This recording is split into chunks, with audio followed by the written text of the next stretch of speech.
Your personality, literally, Ed, is made up of how you think, how you act, and how you feel. And how you think, how you act, and how you feel is your personality, and your personality is intimately connected to your personal reality, your life. Mm-hmm. So then if you want to change your life, your personal reality, you got to change your personality. And here we go again. You got to start becoming conscious of your unconscious thoughts. You got to start noticing how you act, how you speak. You got to pay attention to how you're feeling. Some people would live in guilt their whole entire life and don't even know it's guilt because at least it feels like them.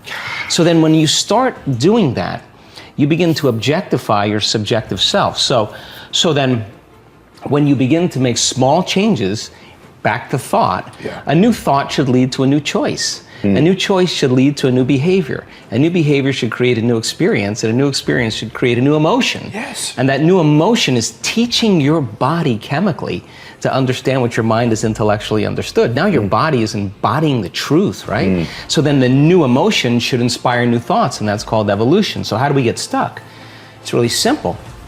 The stronger the emotion you feel from some event in your life, be it a betrayal or a trauma or whatever, the more altered you feel inside of you, the more you pay attention to the cause outside of you. So the brain takes a snapshot. It freezes an image and embosses that pattern neurologically in the brain. That's called a memory.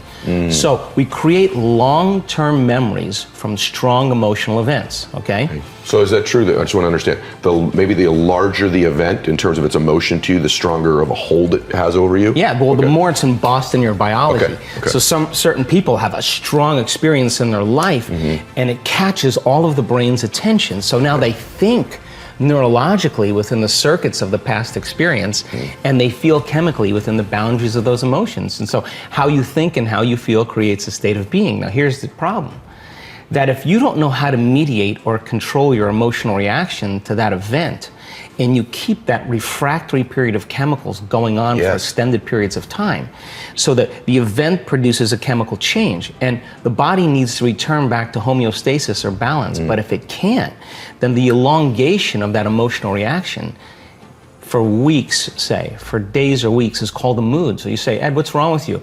I'm in a mood. Why are you in a mood? Well, this thing happened to me 5 days ago, and I'm having one long emotional reaction. So then what you do is you keep telling the story about it, keep firing and wiring the same circuits, and you keep conditioning the body into the past. So then you wake up in the morning, you look for the emotion.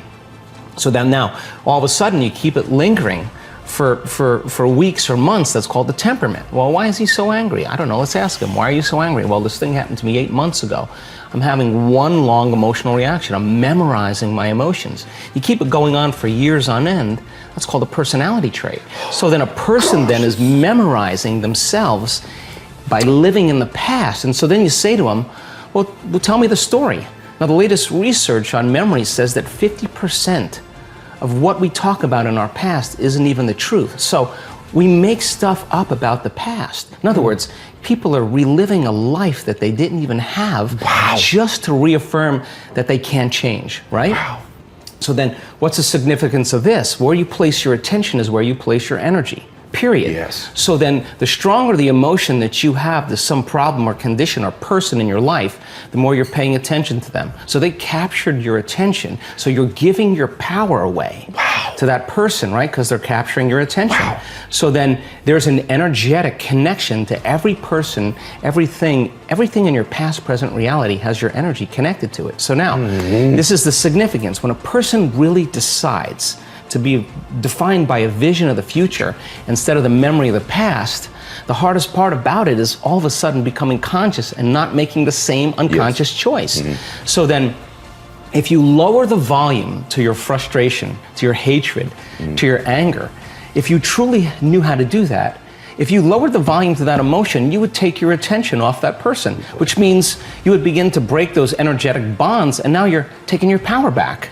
You're calling energy back to you, and we've measured this, and all of a sudden it builds this bigger electromagnetic field around the person's body. That's energy to heal. That's energy to create a new future with, right? And then if you didn't want to lower the volume to the emotion, then just take your attention off the person. And every time you take your attention off the person, if you became conscious of that, you wouldn't feel the emotion. Now the body, though, has been addicted to that emotion because you're using that person to reaffirm your addiction to hatred or frustration. And if that person died, you'd find another one. So then here you go now. So now you're in a position now where you begin to lower the volume to that emotion, and the body's going, wait a second, you've been doing this for the last 20 years, and all of a sudden you're just going to stop hating? And the body says, well, I've been conditioned this way, and conditioning is based on the past.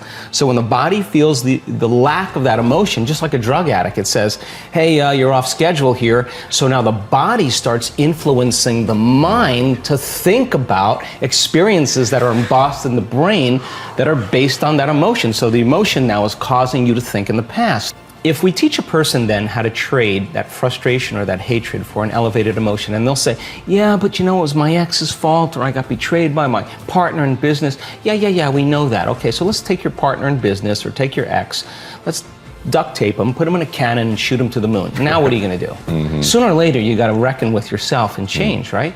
So then, teach a person then how to trade that emotion for an elevated emotion. Now, trade the emotion for an elevated emotion. Right. So you're going to give that up, and you're going to practice feeling gratitude, as an example. Yes. And the person says, well, I can't feel gratitude. And I say, absolutely you can, because you don't practice feeling it. You practice spending most of your time feeling hatred and frustration. So now it's going to take a little time to cause that heart of you to bloom, or your heart of yours to bloom. Once they're able to feel even the smallest measure of gratitude, where they start feeling appreciation, thankfulness, gratitude, it's emotional signature. When you get something, when you're receiving something, when something has happened to you, or when something is happening to you, you say thank you because you're receiving something. So the emotional signature of gratitude means the event has already happened, or it's happening to you. So the moment you open your heart and you feel gratitude, well, that emotion then is telling the body that the experience has already occurred, and the thought then can make it into the body because it's consistent with the thought. So now you're beginning to program the autonomic nervous system into a very specific destiny. You got to maintain that modified state of mind and body your entire day, independent of the conditions in your outer environment, independent of your body's cravings of those emotions and habituations, and independent from time. And if you can, get ready, because something weird or unusual, some synchronicity, some coincidence, some opportunity is going to land in your lap. And you didn't have to go and get it. Yes. It came to you. Now you're the vortex of creation. So if you say to me, well, I was feeling gratitude, but then there was traffic, or my coworker sent me a nasty email, then I would say, oh my God, you mean you're allowing your environment, your outer environment, to control how you feel and think? You're back to the unconscious program that you're the victim to your life. You got it. But when you start producing those outcomes in your life, you're going to pay attention to what you did inside of you, and you're going to believe more that you're the creator of your life and less of the victim of your life.